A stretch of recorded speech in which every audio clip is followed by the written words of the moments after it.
யானை மிரண்டது. மேற்கண்டவாறு முடிவு ஏற்பட்டதும் சேனாதிபதி பூதி விக்ரமகேசரி பார்த்திபேந்திரனை தனியாக அழைத்துச் சென்று சிறிது நேரம் அந்தரங்கமாக பேசினார். பின்னர் தம்முடன் வந்த படை வீரர்களுக்கு தனித்தனியே சில கட்டளைகளை பிறப்பித்தார். பார்த்திபேந்திரன் இளவரசரிடம் விடை பெற்று கொண்டான். ஐயா, வந்த காரியம் நிறைவேறாமல் வெறுங்கையோடு திரும்புகிறேன். இதற்காக கரிகாலர் என்னை மிகவும் கோபித்து கொள்ளப் போகிறார். ஆயினும் என்ன செய்வது? தாங்கள் பிடிவாதமாக இருக்கிறீர்கள். என் பேரில் குற்றமில்லை. இதற்கு இங்குள்ளவர்கள் எல்லோரும் சாட்சி என்றான். இளவரசர் அவ்வளவு அவசரமாக போக வேண்டுமா? தாங்களும் சேனாதிபதியோடு தொண்டை மாநாடு வரை வந்துவிட்டு போகக்கூடாதா? அந்த பாதகத்துக்கு நான் உடந்தையாய் இருக்க மாட்டேன். நான் வந்த கப்பல் திரிகோணமலையில் நிற்கிறது. அங்கே போய் கப்பல் ஏறி கூடிய சீக்கிரம் நான் காஞ்சிக்கு போக வேண்டும். கரிகாலரிடம் நடந்ததை சொல்ல வேண்டும் என்றான் பார்த்திபேந்திரன். பின்னர் வந்தியத்தேவனை பார்த்து, வல்லத்தரையனே, என்னுடன் நீ காஞ்சிக்கு வரவில்லையா என்று கேட்டான். வந்தியத்தேவன் சிறிது திடுக்கிட்டு நின்றுவிட்டு, இல்லை, இளவரசருடன் போகப் போகிறேன் என்றான். நல்லது, என்னுடன் வராததற்கு பிறகு வருத்தப்படுவாய் என்று சொல்லிவிட்டு பார்த்திபேந்திரன் புறப்பட்டான். சேனாதிபதியின் கட்டளையின்படி அவனுடன் இன்னும் சில வீரர்களும் கிளம்பிச் சென்றார்கள். வந்தியத்தேவன் ஆழ்வார்க்கடியானிடம், அந்த பல்லவன் கூறியதன் பொருள் என்ன? தன்னுடன் வராததற்கு நான் வருத்தப்படுவேன் என்று ஏன் கூறினான்? உமக்கு ஏதாவது தெரிகிறதா என்று கேட்டான். சேனாதிபதியும் அவனும் கலந்து பேசி ஏதோ சூழ்ச்சி செய்திருக்கிறார்கள். அதன் விபரம் இன்னதென்று தானே சீக்கிரத்தில் தெரியும். உண்மையில் இப்போது ஏற்பட்டிருக்கும் சங்கடத்துக்கு மூல காரணம் இந்த கொடும்பாளூர் கிழவர்தான் என்றான். அது எப்படி? சேனாதிபதி என்ன செய்திருக்க முடியும்? எல்லாம் அவருடைய வேலைதான். அவருடைய குடும்ப பெண் ஒருத்தி பழையாறையில் வளர்கிறாள் என்பது உனக்கு தெரியுமல்லவா? நன்றாய் தெரியும். வானதி தேவியைத்தானே சொல்கிறீர்? ஆமாம். அந்த பெண்ணை இளவரசருக்கு கல்யாணம் பண்ணி கொடுத்து இலங்கை அரசராக இவருக்கு முடிசூட்ட வேண்டும் என்று சேனாதிபதிக்கு ஆசை. புத்த குருக்களை கொண்டு இலங்கை கிரீடத்தை அளிக்கும்படி ஏவியவர் இவர்தான். இவருடைய முயற்சியை இரகசியமாக வைத்திருக்கவாவது தெரிந்ததா? அதுவும் இல்லை. செய்தி தஞ்சைக்கு எட்டிவிட்டது. அதனால்தான் முதன் மந்திரி அனிருத்தர் இலங்கைக்கு வந்தார். என்னையும் இளவரசரிடம் அனுப்பி வைத்தார். வந்தியத்தேவா, எது எப்படியானாலும் நம்முடைய உயிரை நாம் பத்திரமாக காப்பாற்றிக் கொள்ள வேண்டும். இளவரசர் இலங்கை சிம்மாசனத்தை ஏற்க மறுத்தது பற்றி நீயும் நானும் தஞ்சையில் சாட்சி சொல்லும்படி நேரிடலாம். இதற்குள் சேனாதிபதியின் காரியங்கள் முடிந்துவிட்டன. அவருடன் வந்திருந்த படை வீரர்களில் 4 பேரை தவிர மற்றவர்கள் எல்லோரும் வெவ்வேறு திசைகளில் புறப்பட்டு சென்றார்கள். கடைசியாக இளவரசரின் கோஷ்டியும் புறப்பட்டது. இளவரசர், சேனாதிபதி, வந்தியத்தேவன், ஆழ்வார்க்கடியான் இவர்களுடனே மேற்கூறிய 4 வீரர்களும் உயர்ந்த ஜாதி குதிரைகள் மீதேறி வடதிசை நோக்கி புறப்பட்டார்கள். இவர்களை பின்தொடர்ந்து பூங்குழலி ஏறியிருந்த யானை ஜாம் ஜாம் என்று கம்பீரமாக நடந்து வந்தது. பூங்குழலியை தவிர அதன் மீது யானைபாகன் ஒருவன் மட்டுமே ஏறிக்கொண்டிருந்தான். கொஞ்ச தூரம் ராஜபாட்டை வழியாக அவர்கள் சென்றார்கள். ஆனால் ராஜபாட்டையில் பிரயாணம் செய்வது சுலபமாக இல்லை. வழியெங்கும் ஜனக்கூட்டமாய் இருந்தது. இளவரசர் அவ்வழியில் வருகிறார் என்பதும் எப்படியோ ஜனங்களுக்கு தெரிந்து போயிருந்தது. இலங்கை தீவின் வடபகுதியில் அப்போதெல்லாம் தமிழர்களே அதிகமாக வசித்து வந்தார்கள். ஆங்காங்கே ஜனங்கள் கும்பலாக நின்று இளவரசர் அருள்மொழிவர்மர் வாழ்க, சேனாதிபதி கொடும்பாளூர் வேளாளர் வாழ்க என்று கோஷித்தார்கள். சில இடங்களில் ஜனங்கள் குதிரைகளை சூழ்ந்து கொண்டு பின்தொடர்ந்து வந்தார்கள். வர பின்தொடர்ந்து வரும் கூட்டம் அதிகமாகி கொண்டு வந்தது. குதிரைகள் வேகமாக போக முடியவில்லை. இளவரசர் சேனாதிபதியுடன் இதை பற்றி விவாதித்ததன் பேரில் ராஜபாட்டையிலிருந்து விலகி காட்டு வழியில் போவதென்று தீர்மானமாயிற்று. ஜனங்களை மெதுவாக கழித்து கட்டிவிட்டு அவர்கள் காட்டு வழியில் பிரவேசித்தார்கள். காட்டு வழியில் இயற்கை இடையூறுகள் காரணமாக வேகமாக போக முடியவில்லை. கொஞ்ச தூரம் போனதும் தாமரை தடாகம் ஒன்று தென்பட்டது. அதன் கரைக்கு வந்ததும் ஏரிக்கரையில் ஒரு பெரிய ஜனக்கும்பல் நிற்பது தெரிந்தது. இவர்களை பார்த்தவுடனே அந்த ஜனக்கும்பலின் மத்தியில் இருந்து தாரை, தப்பட்டை, கொம்பு, பேரிகை முதலிய வாத்தியங்களின் பெரும் முழக்கம் கிளம்பிற்று. கொஞ்சம் இருங்கள், நான் போய் அவர்கள் யார் என்று பார்த்துவிட்டு வருகிறேன் என்று கூறிவிட்டு சேனாதிபதி குதிரையை தட்டிவிட்டு கொண்டு முன்னதாக சென்றார். சிறிது நேரத்துக்கெல்லாம் திரும்பி வந்து, இளவரசர் இந்த வழி வருவது எப்படியோ பக்கத்து கிராமவாசிகளுக்கு தெரிந்து போயிருக்கிறது. இளவரசருக்கு மரியாதை செய்யத்தான் அவர்கள் வந்திருக்கிறார்கள் என்றார். ஜனங்கள் நெருங்கி வந்தார்கள். இளவரசரை சுற்றி சுற்றி வந்து அடங்காத ஆர்வத்துடன் பார்த்தார்கள். பல வகை ஜெய கோஷங்களையும் வாழ்த்தொலிகளையும் கிளப்பினார்கள். அவற்றில் ஈழத்தரசர் அருள்வர்மர் வாழ்க என்ற கோஷம் மட்டும் பிரதானமாய் இருந்தது. இளவரசர் முகத்தில் புன்னகை மலர்ந்தது. அந்த ஜனக்கூட்டத்திற்கு தலைவன் என்று தோன்றிய ஒருவனை அருகில் அழைத்தார். இவர்கள் எதற்காக எனக்கு ஈழத்தரசு பட்டம் கட்டுகிறார்கள் என்று கேட்டார். அவன் மிக பணிவுடன், அரசே, பன்னெடுங்காலமாக இந்த ஈழநாடு நிலையான அரசு இல்லாமல் அவதிப்பட்டு வருகிறது. பொன்னியின் செல்வர் ஈழ நாட்டின் மன்னராக வேண்டும் என்பது எங்கள் கோரிக்கை. இந்நாட்டில் வாழும் எல்லா ஜனங்களுடைய விருப்பமும் அதுதான். தமிழர்கள், சிங்களவர்கள், சைவர்கள், பௌத்தர்கள், துறவிகள், இல்லத்தார் எல்லோரும் அதையே விரும்புகிறார்கள் என்று கூறினான். இளவரசருக்கும் அவரை சேர்ந்தவர்களுக்கும் விருந்து அளிக்க அவர்கள் ஏற்பாடு செய்திருந்தார்கள். விருந்தை ஏற்றுக்கொள்ளாமல் போக முடியவில்லை. விருந்துண்ட பிறகு விடைபெற்று புறப்படுவதற்கு வெகுநேரம் ஆயிற்று. இளவரசருக்கு உபச்சாரங்கள் நடந்து கொண்டிருந்த சமயத்தில் வந்தியத்தேவனும் ஆழ்வார்க்கடியானும் தனித்து பேசிக்கொள்ள சந்தர்ப்பம் கிடைத்தது. தம்பி, பார்த்தாயா, இதெல்லாம் சேனாதிபதியின் சூழ்ச்சி என்று தெரியவில்லையா? முன்னாலேயே அவசரமாக செய்தி அனுப்பி இந்த உபச்சாரங்களையெல்லாம் ஏற்பாடு செய்திருக்கிறார் என்றான் ஆழ்வார்க்கடியான். சேனாதிபதியின் ஏற்பாடுதான் என்று ஒருவாறு தெரிகிறது. ஆனால் இந்த சூழ்நிலையின் நோக்கம் என்னவென்று தெரியவில்லையே. இப்படியெல்லாம் இந்த தீவில் வாழும் ஜனங்கள் சொல்வதை கேட்டு இளவரசர் நேற்று வேண்டாம் என்று மறுத்த சிம்மாசனத்தின் பேரில் இன்றைக்கு ஆசை கொண்டு விடுவார் என்ற எண்ணமா என்று வந்தியத்தேவன் கேட்டான். அது ஒரு நோக்கமாக இருக்கலாம். அதை காட்டிலும் முக்கியமானது நம் பிரயாணத்தை தாமதப்படுத்துவது தான் என்றான் ஆழ்வார்க்கடியான். பிரயாணத்தை தாமதப்படுத்துவதனால் சேனாதிபதி என்ன பலனை எதிர்பார்க்கிறார்? அது எனக்கும் தெரியவில்லை. சீக்கிரத்தில் தெரிந்துதானே ஆக வேண்டும். இளவரசருடைய முகத்தை பார். அவருக்கு இவையெல்லாம் பிடிக்கவில்லை என்று தெரிகிறதல்லவா? வந்தியத்தேவன் இளவரசரின் முகத்தை பார்த்தான். ஆத்திரமான வார்த்தைகளை பேசும்போது கூட மலர்ந்து விளங்கிய அவருடைய முகத்தில் இப்போது எள்ளும் கொள்ளும் வெடித்தன. புருவங்கள் நெறித்திருந்தன. கண்கள் ஆழ்ந்த சிந்தனையை காட்டின.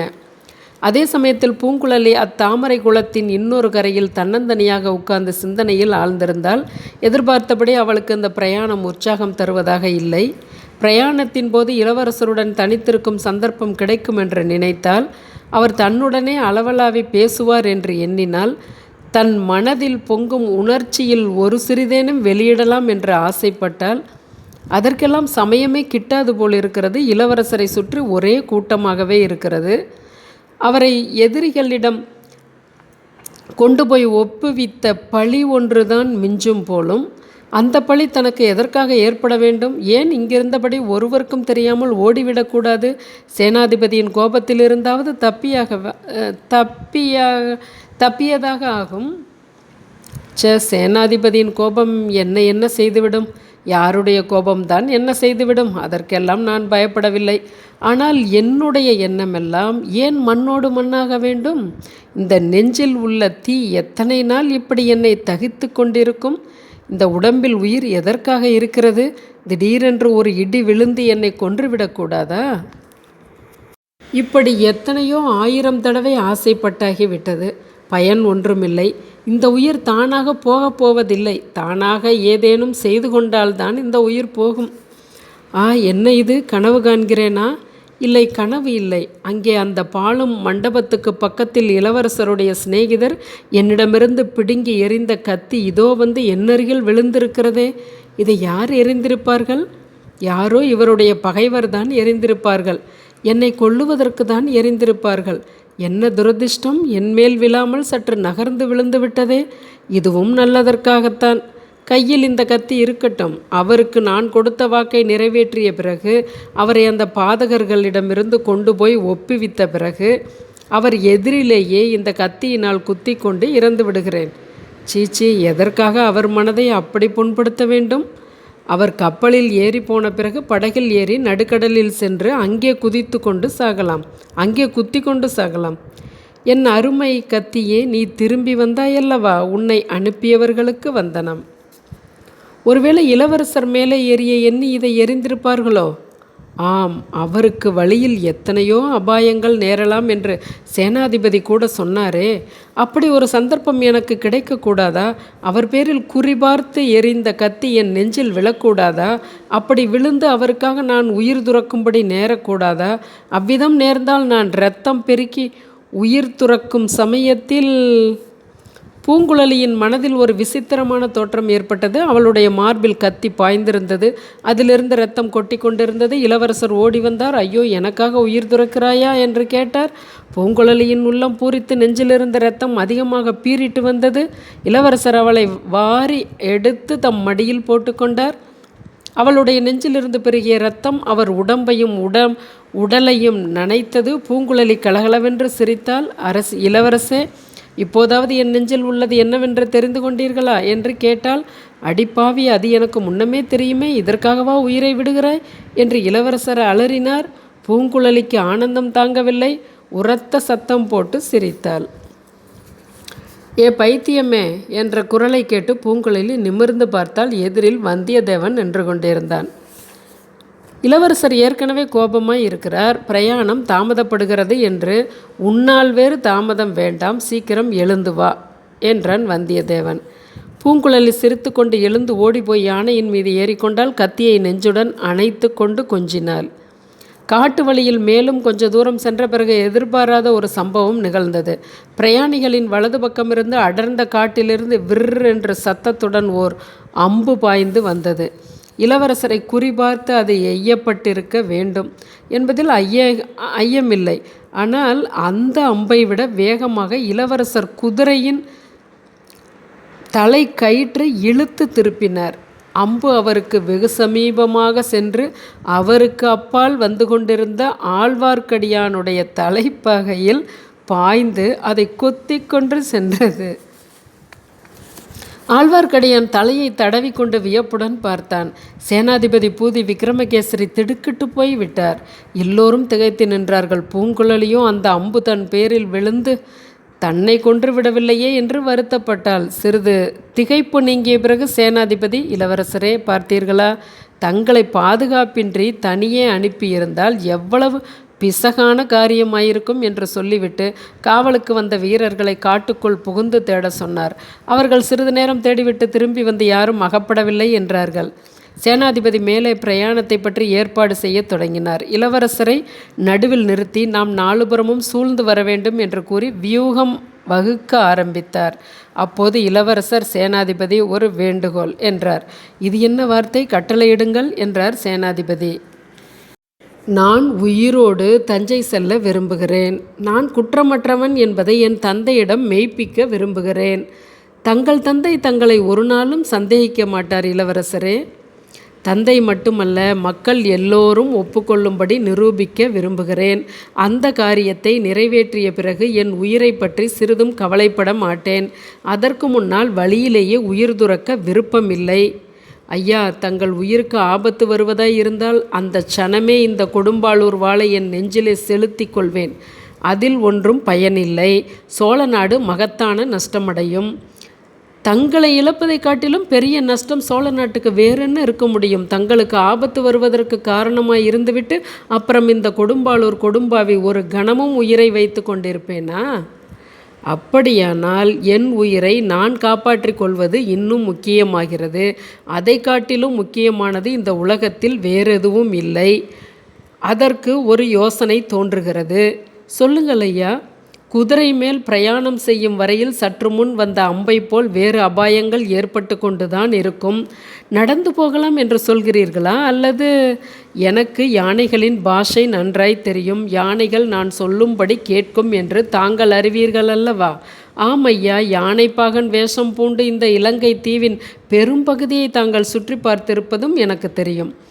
ஆகவே நான் சொல்கிறது என்னவென்றால், மறுபடியும் சிறிது நேரம் நான் யானைப்பாகன் ஆகிறேன். இப்போது யானையை நடத்துகிறவன் கொஞ்ச தூரம் என் குதிரையின் மேல் ஏறிக்கொண்டு வரட்டும். இதை கேட்ட சேனாதிபதி சிறிது மன தடுமாற்றமடைந்தார். அப்படி தோன்றியது. இளவரசருடைய யோசனைக்கு யாராவது ஆட்சேபம் சொல்ல மாட்டார்களா என்று ஆவலுடன் சுற்றுமுற்றும் பார்த்தார். ஆனால் எல்லோரும் கம் என்று இருந்தார்கள். ஐயா, யானை பாகனுக்கு குதிரை ஏற தெரியுமோ என்னமோ? தெரியாவிட்டால் நடந்து திரும்பி போகட்டும். அந்த பெண் பெரிய சங்கோஜியாக இருக்கிறாளே, அவள் தங்களுக்கு சரிசமமாக யானை மீது உட்கார மாட்டேன் என்று சொன்னால் கீழே குதித்து நடந்து வரட்டும். தங்கள் சித்தம் இளவரசே. இளவரசர் உடனே குதிரை மீதிருந்து குதித்தார். யானையின் அருகில் சென்றார். பூங்குழலியின் கரிய கண்கள் ஆர்வத்தினால் நீண்டு வியப்பினால் அகன்று அவரை நோக்கின. யானை பாகனை இறக்கிவிட்டு தாம் யானை மீது பாய்ந்து அதன் கழுத்தில் உட்கார்ந்து கொண்டார். தடைப்பட்ட பிரயாணம் மறுபடியும் ஆரம்பமாகியது. பூங்குழலி புலங்காகிதமடைந்தால், யானையின் முதுகில் மேலிருந்த மேகங்களின் மீது பாய்ந்தால், வானவெளியில் உலாவினால், சொர்க்கத்தை எட்டி பார்த்து அதன் விவரிக்க முடியாத இன்ப சுகத்தில் இயல்பு இதுவென்பதை ஒருவாறு உணர்ந்து அறிந்தால், ஆக இதுவென்ன தேவகானமா? இவ்வளவு இன்பமாய் இருக்கிறதே! இல்லை இல்லை, தேவகானத்துக்கு இவ்வளவு இனிமை ஏது? இளவரசர் அல்லவா பேசுகிறார். சமுத்திரகுமாரி, என்னுடன் இந்த யானை மீது தனியாக இருப்பது உனக்கு அருவருப்பாய் இருக்கிறதா? 7 ஜென்மங்களில் நான் செய்த தவத்தினால் இந்த பாக்கியம் எனக்கு கிட்டி இருக்கிறது பிரபு. திடீரென்று இந்த யானைக்கு மதம் பிடித்து இது ஓட ஆரம்பித்தால் நீ பயப்படுவாயா? தாங்கள் பக்கத்தில் இருக்கும்போது வானம் இடிந்து விழுந்தாலும் பயப்பட மாட்டேன் ஐயா. உன் படகை எங்கே விட்டுவிட்டு வந்திருக்கிறாய் பூங்குழலி? யானை இரவு துறைக்கு சமீபத்தில் ஐயா. இக்கரையிலா அக்கறையிலா? அக்கறையிலே தான் படகு நிறுத்தி தனி இடம் கிடைத்தது. அங்கேயே படகை நிறுத்திவிட்டு வந்தேன். யானை இரவு துறையை எப்படி கடந்து வந்தாய்? நான் வரும்போது கடல் நீர் மிகவும் குறைவாய் இருந்தது. ஆகையால் பெரும்பாலும் நடந்து வந்தேன். கொஞ்சம் நீந்தியும் வந்தேன். இப்போது இந்த யானை கடலில் இறங்கிச் சென்றால் பயப்படுவாயா? கடலிலேயே என்னை தள்ளிவிட்டாலும் கவலை இல்லை. நான் தான் சமுத்திரகுமாரி ஆயிற்றே. தாங்கள் தானே பெயர் கொடுத்தீர்கள். உன் படகு இருக்குமிடம் சென்றதும் அதில் நாம் ஏறிக்கொள்வோம். நீதான் படகு தள்ளிக்கொண்டு வர வேண்டும். 2 பேரையும் வைத்து தள்ள முடியும் அல்லவா? 10 வயது முதல் துடுப்பு பிடித்து கரங்கள் இவை. பிரபு, அரண்மனை பெண்களைப் போல் மலரினும் மிருதுவான கரங்கள் அல்ல.